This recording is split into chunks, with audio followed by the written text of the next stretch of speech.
In this tutorial, you will learn how to download Google Documents with FileZilla Pro. Launch FileZilla Pro. Connect to your Google Drive site. You might need to authorize FileZilla Pro to access your Google Drive storage.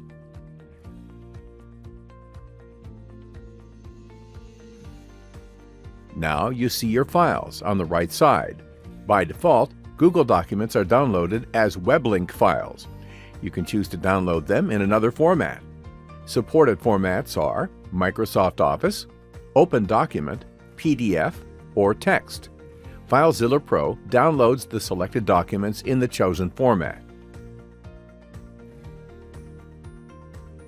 You can also set format defaults.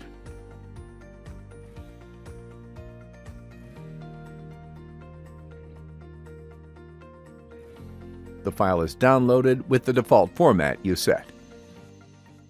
FileZilla Pro is fast and reliable.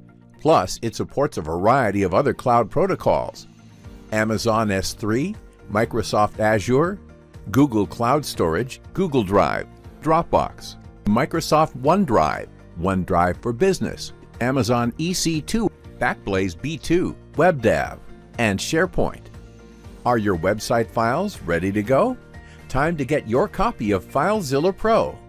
Go to FileZillaPro.com and buy it with confidence. See you at the next video of the FileZilla Pro series.